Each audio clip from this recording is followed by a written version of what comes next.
Hello, everybody. Welcome back to the RFL podcast. Of course, we talked a bit about the NFC last episode in terms of teams at the top, middle, bottom, and how the divisions might possibly play out in terms of our opinion.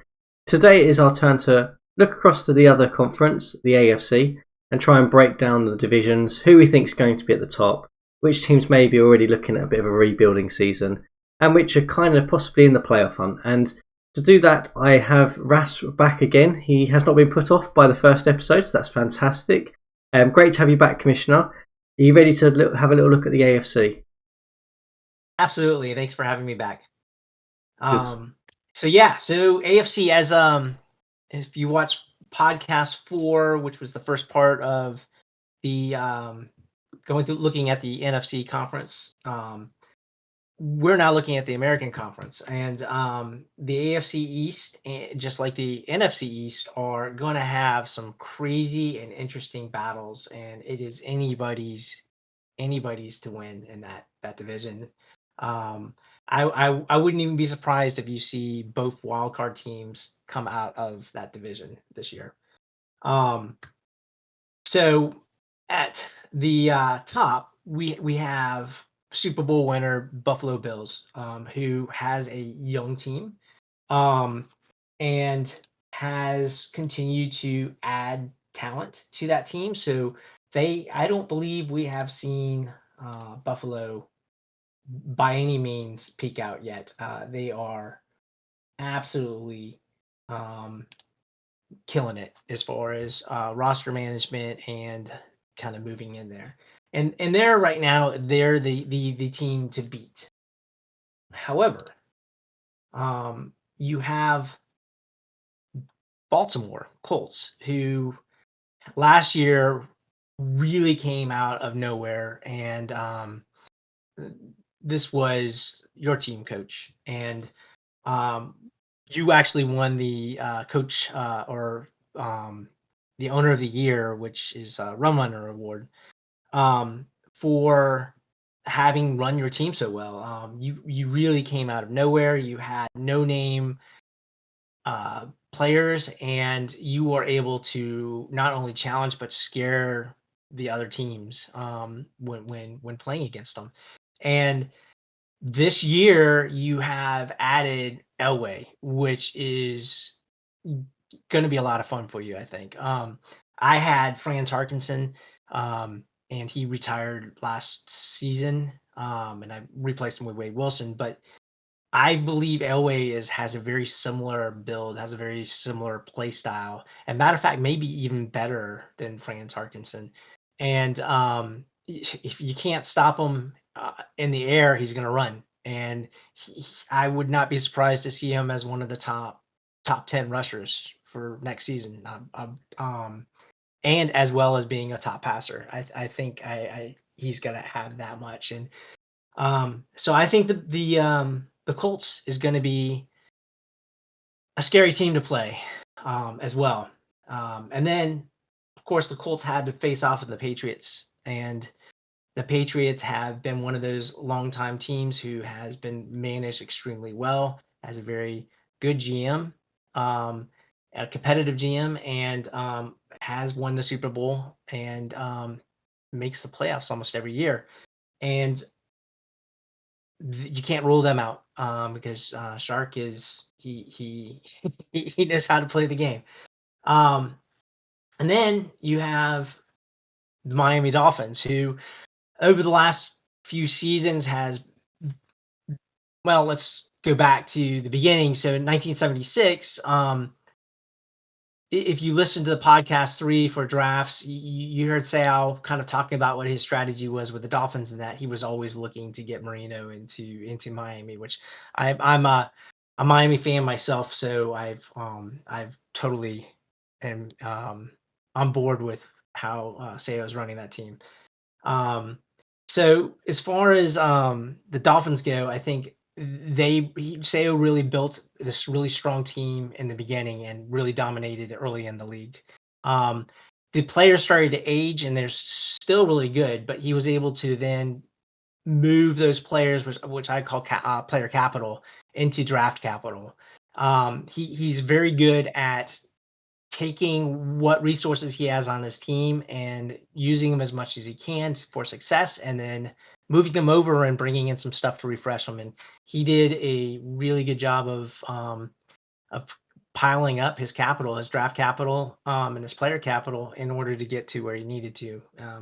And because of that, he was able to get Marino and Duper. He got a tackle who was on the 14th pick, and in training camp, I think he was the second highest one at minus or at plus 22 or 21. I don't remember. And he also added some stuff to his defense with adding a defensive end as well. So I think that Marino is one of the, just immediately as a rookie coming in, is built to be as good as any quarterback in the league. And he is just a rookie, and so I think we're going to see a long career from Marino, and he's going to be scary. So the Dolphins restocking, I think, is also up there from a competition. Seo knows how to use his resources and has won multiple Super Bowls. So so far we've talked about 3 Super Bowl teams in that division. The Bills, and now for the last one we have the Jets, who Kev inherited the Jets. He wanted to move into New York. We were able to make some moves. The owner of the New York actually was a Denver and Washington fan, so he was able to move to Denver when the owner left from that.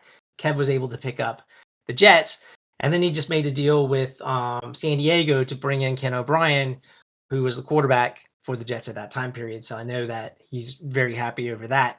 But Kev is also an extremely competitive owner, and he's also going to be competitive in that division. And the Jets, actually, I was looking at their roster, and they have a super strong roster. Um, so it's anybody's call. What's your thoughts? Well, I mean, really interesting to see you kind of try and break this down. I think before I give you my thoughts, I've got to use the opportunity, and forgive me, audience, I have the commissioner on the line. Any suggestions of widening up the playoff numbers possibly in the future? Because I'm just saying the AFC East is a prime example of maybe why we need to expand the playoff numbers. Oh, sure. So one of the visions of the league, from the RFL being the Retro Football League, is we try to align ourselves with where we were from a historical period. And so teams generally will sit where teams sit, and our rules try to align as much as possible with where the NFL was. So when we started in 1976, there was only one playoff or one card slot. I think in 1978, additional one was added. Just like the roster, there were some questions about the rosters. Why don't we have a 53-man roster versus a 40-man roster? Technically, Drum actually called me out on it about a week ago from that aspect, which was, if you research it, you could see that they actually had a 46 roster coming into 1983. And the 1984, I think they added a little bit. Or no, in 1983, yeah, in 1984 they added 2 more bodies, but one of the bodies was also called a standby quarterback. The game doesn't allow for it. And then if you actually look at modern day rosters, it's where they have 53 players. Not all 53 players are active.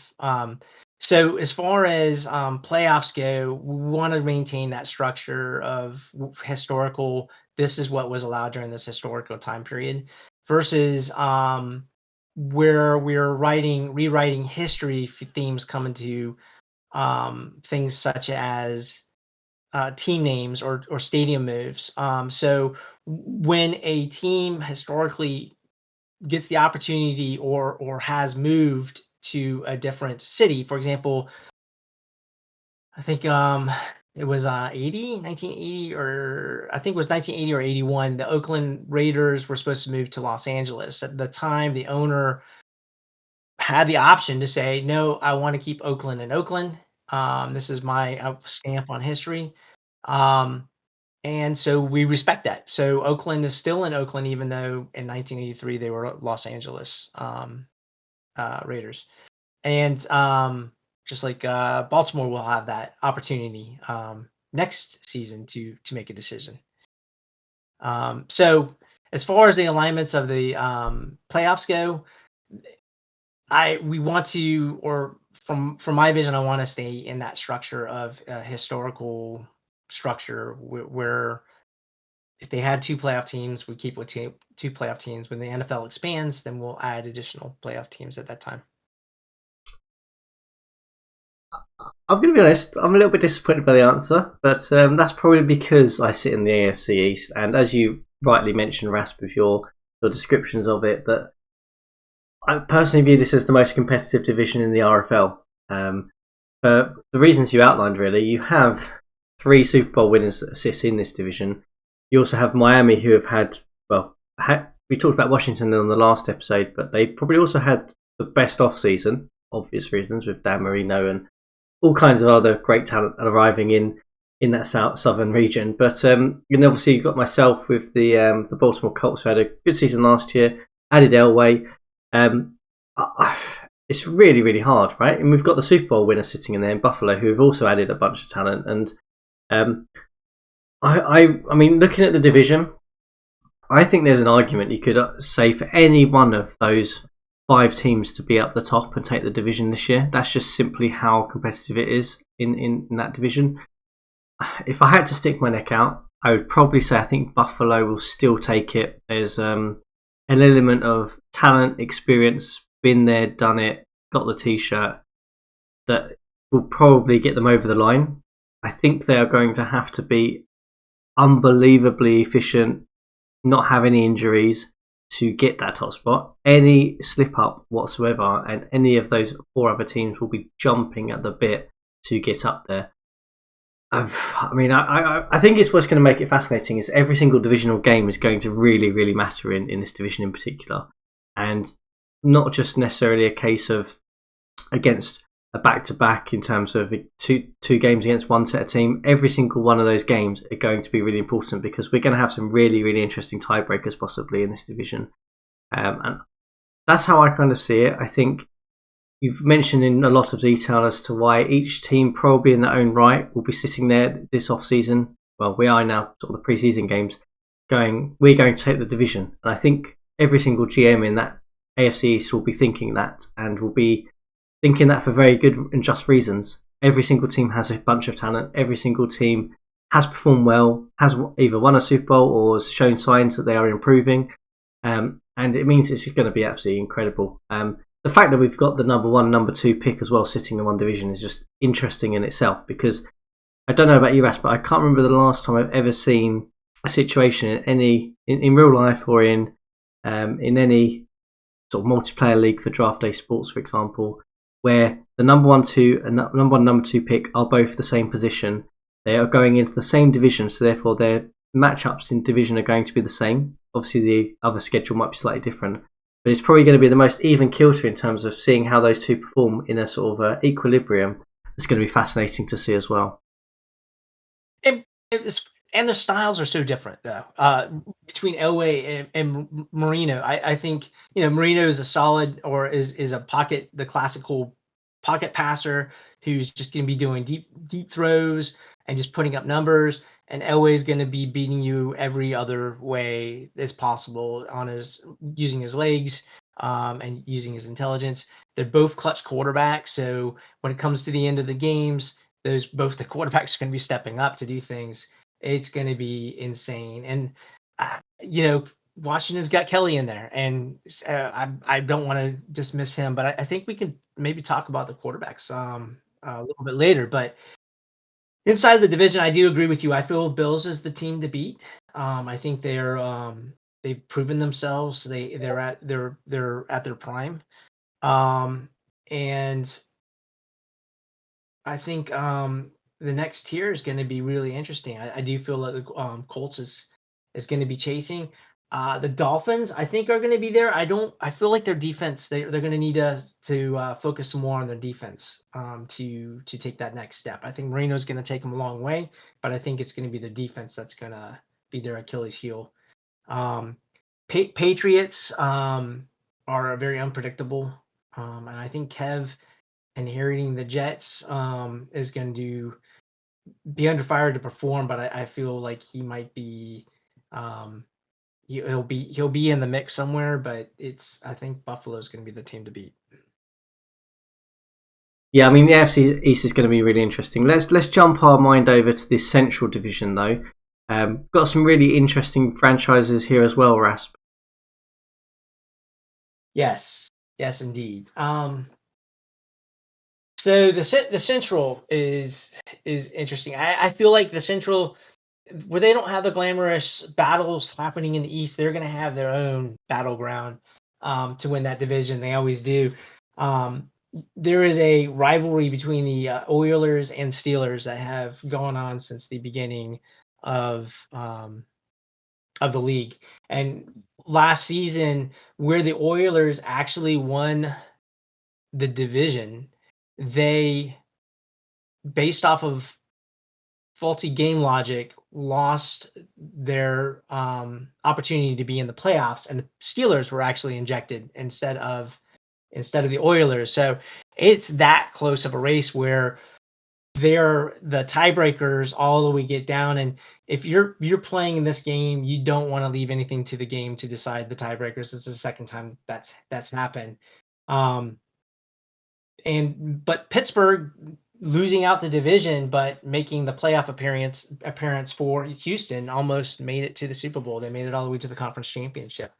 So both of those teams haven't done a huge amount of moves within the rosters, but they're solid teams.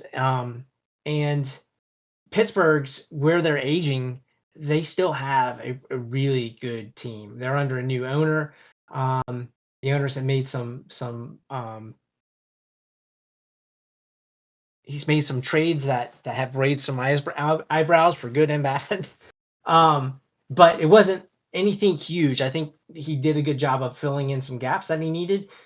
He has some good future draft capital. So where these players are aging out, he's going to be able to replace those players. And if he does it well, then he'll continue to be dominant in that area. And Drum is a very solid owner who has established himself in other leagues as the person to beat.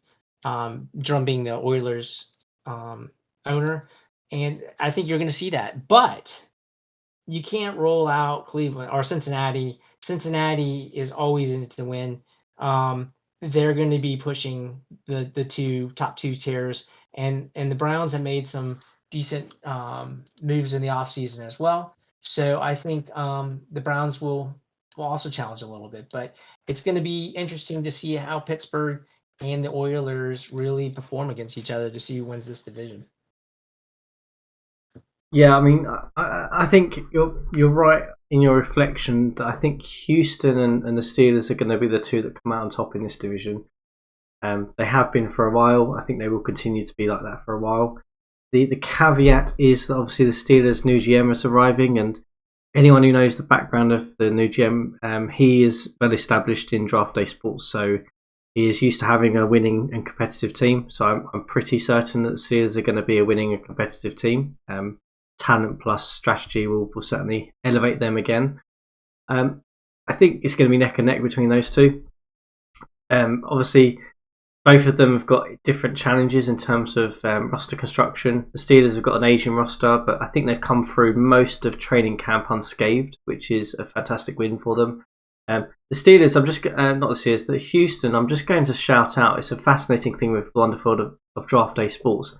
They managed to sign Greg Landry, the quarterback, I think to kind of be the backup for them. He then decided he was going to retire in draft day sports, which is just a fantastic caveat, which then meant that they turned their sights to the 44-year-old Norm Snead, who is still going and has had a fantastic career, but he hasn't really played since 1980, which is going to be interesting to see if they do get any quarterback injuries, whether he can still hold up to it. And but yeah, no, I think those two are going to be at the top. If I had to pick, I still think the Oilers are probably going to take the division. I think Steelers are going to come in second. And then it leaves us with the likes of the Browns and the Bengals. And I think, reality being, I think the Bengals are probably going to be that third spot and then the Browns. Simply, I think, because they have a bit more talent around the roster. As long as their GM can kind of keep an eye on things and keep it ticking over, I think that's where they'll end up. But it means they're probably going to be outside the playoff hunt, really, which is a shame because they've got some really interesting talent. I really like their quarterback in Berg. Excuse me. I think their offensive line is pretty strong. They've got some good receiver lines, but I like their defense as well. So, competitive division again. I think there's not going to be a team that's definitely going to be down the bottom. I think most of them will be in the hunt early on, and I think towards we get back into this season, we'll start to see the Steelers and Houston pull away a little bit. But I think Houston are going to end up on top again with this one. Yeah, I agree with you. I think it's going to be Houston, Pittsburgh, and you did make me think of something that the X factor, right? There's always that X factor. Houston is notorious every season for losing their quarterbacks due to injury. And it is, and he doesn't have a backup, a good backup to your point. So if he gets that quarterback injury, unless he pulls some people out of free agents or makes some trades, he might be in trouble. That might be a big factor of who wins the division between Pittsburgh and Houston. So, Drum, if I was you and you're watching. All right. Yeah, I mean, I think stack up on those quarterbacks is what we're saying here. But I just love the idea of, like, sorry, Drum, I have to say, don't love the idea of you losing the quarterback every season. But if the odds are against you in terms of RFL history, I'm fascinated by the chance of seeing Norm Snead play again, since he hasn't played really in the past 3 or so years, at the age of 44, whether he can still do it. That's just like, it's one of these magical moments that could possibly happen in the season. And I mean, ratings wise, he's still pretty good. His accuracy's 67, which is not necessarily ideal, but he's got intelligence, arm. He's pretty much still got everything intact. He obviously has previously been a very, very good quarterback in the league, so he has proven he can be a good starter. This was a long time ago. We'll see whether it can happen if it does play out like that. But I just love the thought process that he could end up at 44 years of age. I think, Rasp, you might be able to correct me, but is that probably the oldest player we've seen if he does play and actually start a game? Let's see. Namath retired at 40.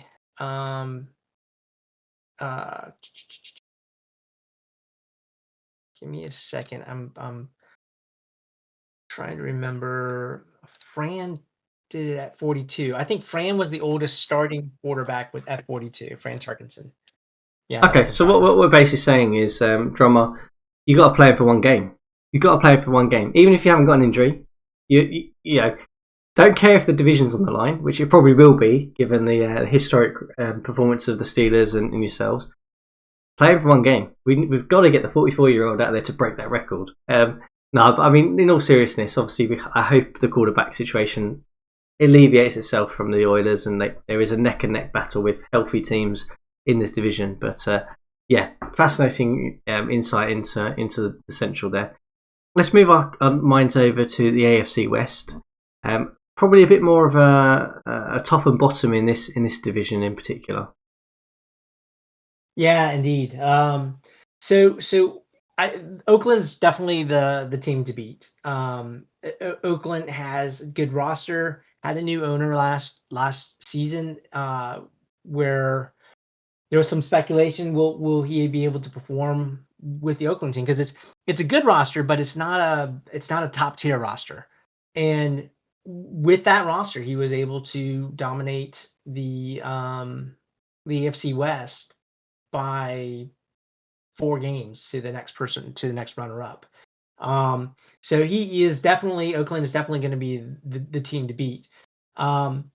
Looking at Denver and Seattle would be the next tier who battle for number 2 positions. But both the teams made some moves this season, but not enough to. I don't feel like they made enough moves to take on Oakland, to challenge Oakland, but we'll see from that. And then on the last tier, San Diego's owner has had some difficulties managing the team, and that has shown, and is going to work on trying to be more active with the team this season. Um, but he's got a lot of holes, and he missed a lot of preseason. He was able to make some drafts. He made a move, a trade with the Jets to give him O'Brien, bringing over Phil Simms. Um, and so he's got two quarterbacks actually that's really good between Fouts and Sims. He's so, but he's got a lot of holes, and it's going to be a tough battle for San Diego. And then there's Kansas City, who last year we thought we were going to put Kansas City into a healing mode, which is basically it had an owner that abandoned the team, and all their players kind of dropped off out of free agents. So when the new owner took it over, it had a very skeleton crew. And so the new owner, that was last year, I'm sorry, in 1982. So he took it over, and I think he's done the right moves. He's done. Let me look at him really quick. He did a huge amount of free agency. See what we got. He signed literally 25 free agents, um, and some of them being superstars for sure. Some of them being just fillers. He did not. He also inherited the team without having any first round draft picks last year, but he was able to pick up a tackle in the first round, which I think was a good pickup. He missed on his second tackle, I think, in the second round, but then he made up for it with his second round pick, picking up a really solid defensive tackle. So I'm eager to see how Jackson does with this team as well. I think that's going to be. It's kind of I've lumped him into the same group that San Francisco and Green Bay's owners are, where they're in rebuild modes, total rebuild modes. And again, if you're in a rebuild mode and you're not you're not winning things, be smart, be patient. Don't make knee-jerk moves to try to bring in superstars to your team, because a superstar is not going to win it for you. The draft picks over time will win it for you. So take the losing records, get better draft picks, build your team, build capital for the new users. I'm sorry I threw that in there, but it just was something I thought of. But, no, so interesting right. Observations, and I think of all of the AFC, this is the division where it's the most clear cut, in my opinion. So similar to what you said, I think we've said a lot about Oakland and Kansas City, who are opposite ends of the division. Oakland, I think, are going to comfortably take this division. I think it's going to be a 2 or 3 game gap comfortably. Job's going to be done. They'll be able to rest players, and that might be enough for them to get over the line in terms of playoff performance, which we'll talk about later. Kansas City definitely going to be at the bottom. No denying that. We've talked quite heavily about them in the draft podcasts. I mean, on the right tracks, building, had a couple of misses as you mentioned, but overall, learning the game, learning the league, talent's not necessarily quite there. Being smart of it is kind of where they are, which is what you mentioned. I think for me, the middle three of Seattle, San Diego and Denver are the most interesting. And they're most interesting because they're so different in terms of where they are, right?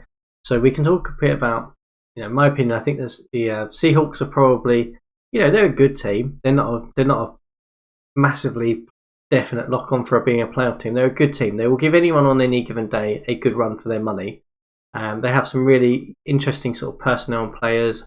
I like some of the balance they have, and they're a team to me that I think will be, around that 500 mark, plus or minus a little bit. And then you sort of turn over to sort of Denver. Denver on paper have sort of some better talent, in my opinion. They have some really, really nice players, but they've never quite got it together to really compete with Oakland. And maybe this is the year that they turn that on and it works. But again, on a given day, they should be able to beat a couple of teams. They'll probably be similar to Seattle, plus or minus 500, right? Slightly different in terms of where they are, in terms of how they've got to that position, but that's where I see them. San Diego, for me, is the most disappointing team in this division. Reasons you mentioned, probably inactivity is probably the biggest thing that's holding this team back. They have some really, really good talent. I think in terms of, it doesn't come through in terms of when you look at all of the structure of the roster. They only had like 26 players going into sort of preseason pretty much. Where if they'd have addressed some of that in free agency, we could have been looking at this team probably competing with Oakland, and we could have had a really interesting discussion on that. They've got an elite quarterback. They've got 2 elite quarterbacks, right? So that's a pretty good position. Their offensive line needs a bunch of work. They've got a couple of elite guys, but then the drop-off is just massive. Looking at the defensive core, there is just a massive drop-off now. And my thought with this team, in the offseason, they could have addressed a lot more of these needs, which is a bit of a shame. And we could have been looking at them being much more competitive. And I think in terms of my reflection, how this division is going to play out is I see, as I said, Oakland at the top, Kansas at the bottom. I actually see San Diego probably nearer to Kansas now than I do to Seattle and Denver. And I see Seattle and Denver sort of being that middle of the pack 500 organization now. So yeah, I think for me the easiest division to pick. I could be completely wrong when we come to this end of the season, and everyone will be going, "You said this," but for me at the moment, looking at it, I think if I had to put money on any of the divisions where I had to pick order from 1 to 5, this would be the one that I would pick for those reasons. Yeah, I tend to agree with you. I have some slightly different advantages. I think Oakland is a lock to take that.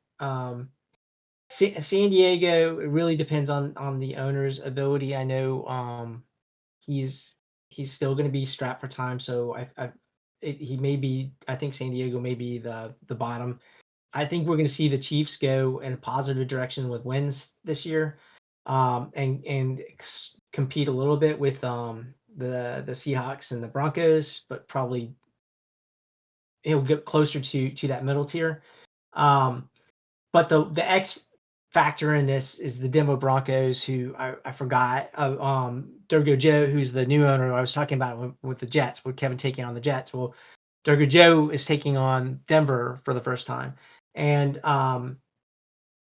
so it's a different owner than they had in the past, and it will be interesting to see what he does with this team. He's beefed up the defense a little bit, so he's kind of newer in the league, so it doesn't have a track record here in this particular league. I played with him in the last league, and he figured things out and was pretty competitive. So it could be that Denver takes the number 2 slot this year. Well, or holds on to the number 2 slot, because he was number 2 last year as well. But or the team was anyway. So, but generally, I agree with your assessment on that too. Yeah, I mean, I pretty much agree. I think it's Oakland, Denver, Seattle, and then if I had to put a button on it, I think probably going to be the Chargers over Kansas, just because of the talent the Chargers have, means that even if they are not necessarily ready for every single sim, they will have enough talent to probably win more games than Kansas. Is where I kind of see this one playing out. But yeah, that kind of brings us to the close of the AFC. We've talked a bit about every single division. As we sort of said with the NFC, where do you sort of see the possible Super Bowl contenders coming from in the AFC? AFC East. Without I feel that the AFC East has the talent pool. They have the owners. I think that we have owners in other groups. But I think the AFC East division winner is going to be the team to beat for the Super Bowl. And is there any team in particular? Do you think it's Buffalo back to back, or do you see another team coming out of the AFC East? Because I said AFC East, I feel like Buffalo is going to be the team to beat. They haven't lost any players. They have the same teams. Their team was already young, still is young. The X factor again, and all this is going to be what I referred to at the end of the last podcast, which was how well are owners going to adopt the new 25 or professional draft day sports 25 over the draft day sports 24 plays, right? The adjustments and the plays that were removed were some big arsenal or playbook arsenals that are no longer there. So I think that's going to be the X factor that's really going to change things. But if everything stays pretty much the same and they keep getting better, I think Buffalo Bills is the team to beat in the AFC. I feel like there's other teams that are close. I think the Colts are going to be right there with them, and are going to have a good opportunity to beat them.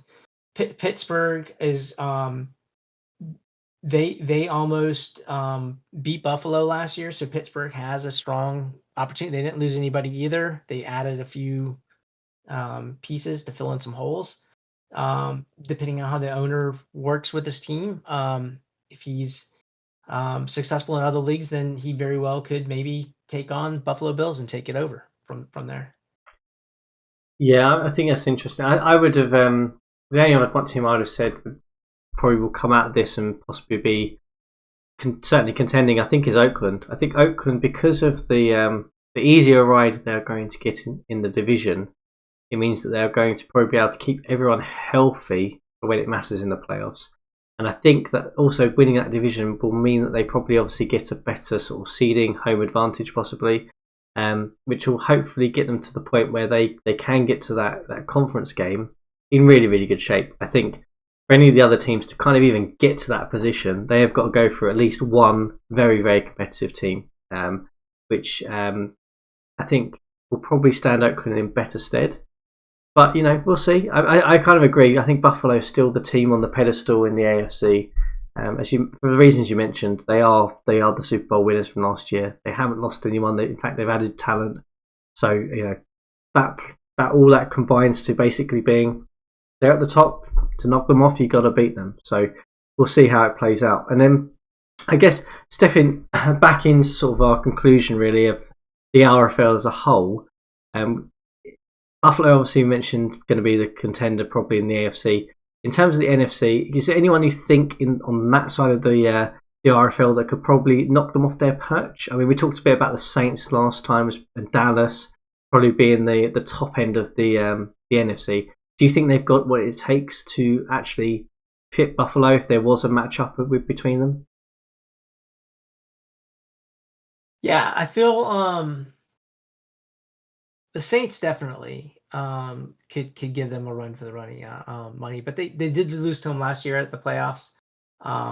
Both teams got better. Both teams are young, and I think the Saints would be the team to try to take it. I think Dallas. I played Buffalo before, and Buffalo tends to win there, but Dallas doesn't get any younger.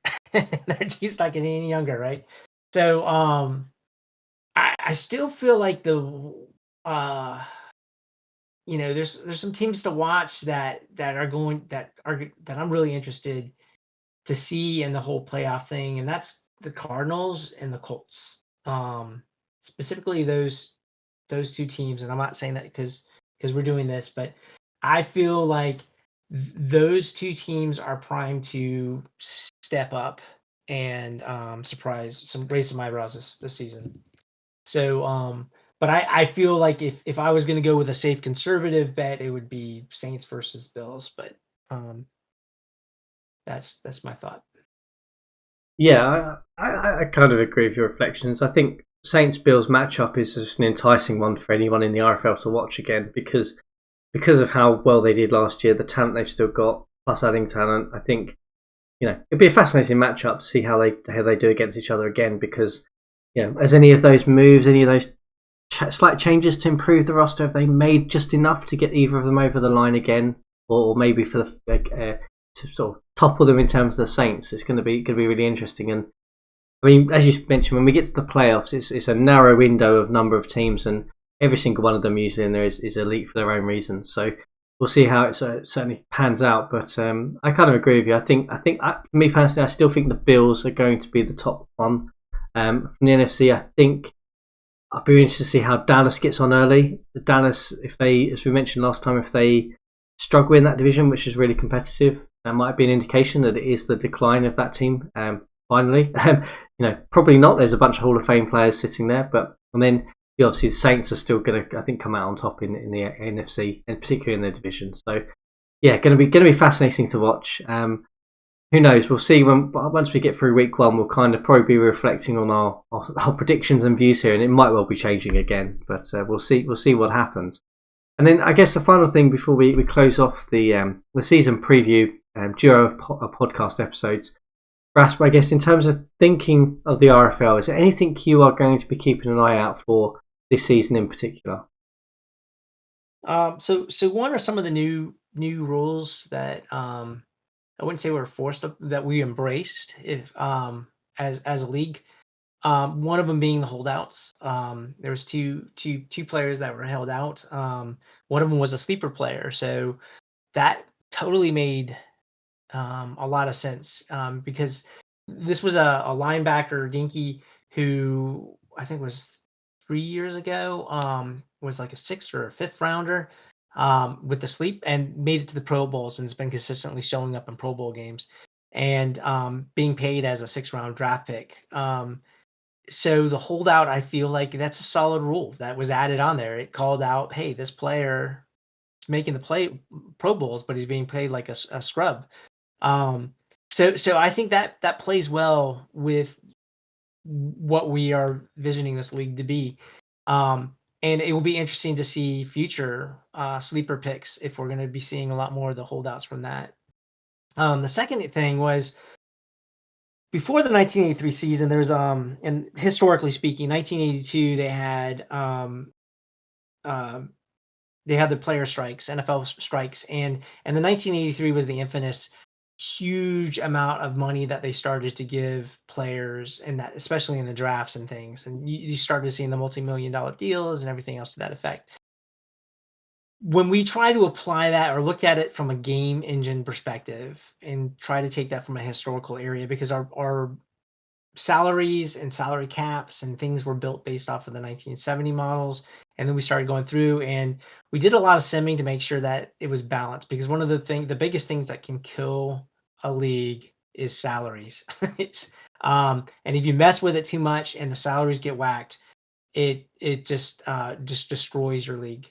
And so we were really cautious about this when we put it in, and so there was a lot of debates. Do we go and try to take it to the next level? And there was too many variables in there that we just couldn't guarantee how it was going to interact with the league. And so we've decided to remain conservative and keep the salary caps the same level.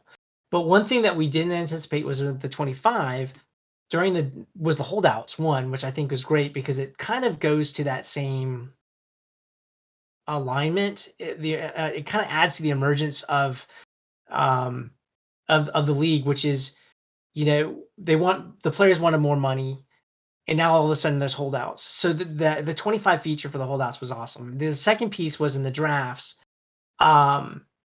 The rookies now make a heck of a lot more money. Not the top end rookies, but the middle level rookies. So we're like talking 3 or 4, where in the past it was 10K for the players. And so if you got these scrub players and you'd keep them on your practice squad and you'd cross your fingers that one, it's a sleeper. And if it's not, then it will be somebody that, you maybe got lucky with that other people missed, or that they train up very well.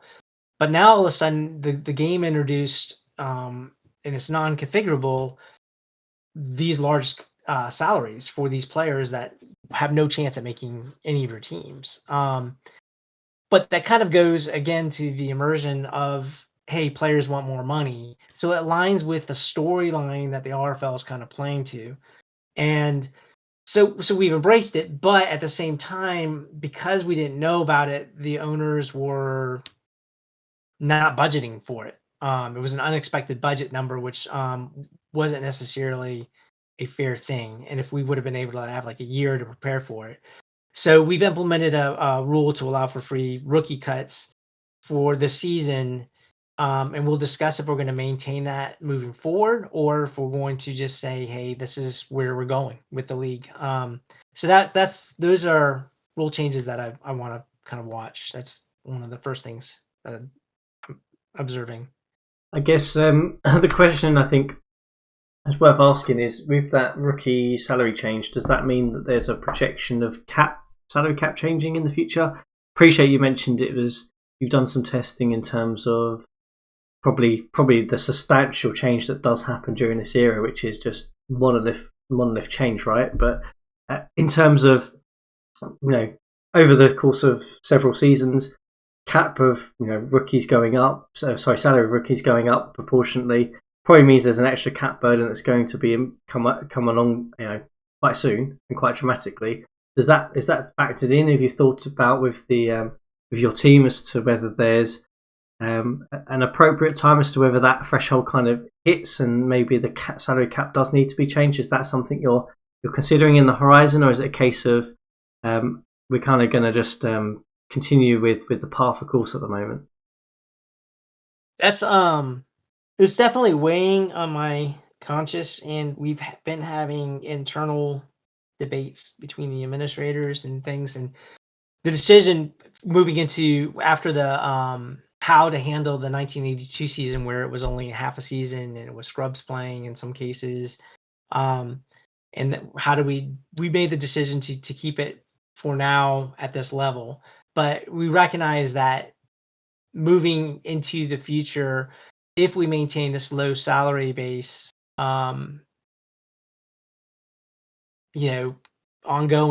to an infinite year, it will eventually ruin the emergence or the immersions of, I don't know why I have a problem saying that, of that particular item, which is the salary caps.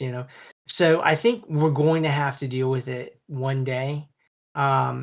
We ended up punting it down the road, and we'll need to revisit it again, but I'm not sure when that will take place. We'll probably look at the history books and see when the next major financial rule changes were, and then probably implement something during that time period.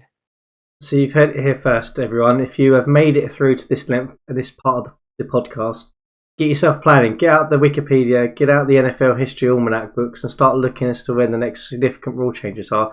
We're going to have a cap rise. That's what we're saying, Rasp. But no, all jokes aside, it's great that you are thinking about it in terms of detriment to the league. That's probably the most conservative and prudent thing to be doing. So we'll keep our. I will personally keep my fingers crossed as a cap rise soon, so that we can start getting some talent added in and roster of sizes and playoff sizes increasing. That's what I've got in my mind. But I think it's interesting to see how that plays out. I guess before we kind of close off, is there any final thing that you'll keep an eye on that's maybe interesting for this season?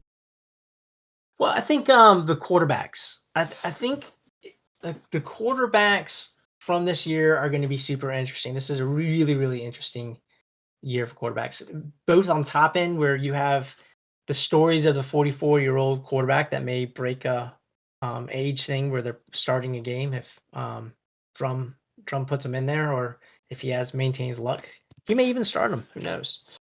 And then you have all the way down to the rookie battles between Kelly, Marino, and Elway. And then you have Hubert, right, in Detroit, who was picked up in number 2. That's got a chip on his shoulder. That what's going to happen there? So watching the rookie quarterbacks battle it out is going to be fun. But there's another thing that I'm not sure people realize, which is if you go to the almanac and you go to the career and you look at passing yards, the top 10 passing yards, if you look at the top players for historical yards, you got Joe Ferguson with Philadelphia, who's still playing, who's at 21,000, and you have right behind him Steve Grogan, that's got a few more years left is he going to take them or not be able to take them? And I think, and then behind him, you got Jim Hart. I don't think he's got a chance to play because Elway is going to be starting, so he's done. And Warren Moon, who I think is 4 years into it, is already at 16,000, so he's going to go up there. So I think we're going to see Moon quickly rise to the top behind these other ones. But I'm curious to see is Grogan going to take over Ferguson? Yeah, I mean, the quarterback records are really fascinating. I mean, I know we talked about this a little bit before we came on today's episode. I mean, I think Moon is going to probably be established at the end as being sort of one of the greatest of all time when he closes off. I mean, to give everyone a sense, he is only 26 in age, and he's already leading a lot of these things. And there's no doubt that him and Joe Ferguson will probably be around the top here. And that'll be the status quo to kind of beat. And the fascinating thing I think we'll see beyond this season, as you mentioned, is that we've now got this elite pool of quarterbacks who have just been drafted. Are any of them going to be able to get close to some of these stalwarts who've been around since the start of the league? It's going to be really, really interesting to kind of see. And maybe some of these guys, like as you mentioned, probably the Jim Harts, the Archie Mannings, the Frank Tarketons are probably going to drop off this leaderboard eventually. But when that happens, are we going to get to the 90s and it's going to happen? Is it going to be something sooner? I really don't know at the moment. It's going to be interesting to see. I mean, Moon is the kind of the lead standard setter, right? As you mentioned, he's been in the league for 5 seasons now. He's going into his 6th season this year. So he's well ahead in terms of where he probably should be against some of these other guys, and we'll see how that plays out. But yeah, quarterback's going to be fascinating for lots of different reasons. Rasp, it has been fantastic to get you on to talk about the season preview, talk about both of the conferences. Best of luck with the season with the Minnesota Vikings. I'm sure you'll be back up there again. And we'll be back. We've got a bit of a hiatus now for a couple of weeks for a lot of different reasons, but we'll probably be back around the mid-season toward the back end of probably the trade deadline, talking about what's happened, talking about the trades that have happened, and discussing really whether we've got any of these predictions right, Rasp. We could be sitting there going, we've got this all completely wrong and having to reevaluate it. But thank you very much for taking the time to come over and talk about it on these 2 episodes. And the season awaits us now. Yeah, my pleasure, and thank you for having me.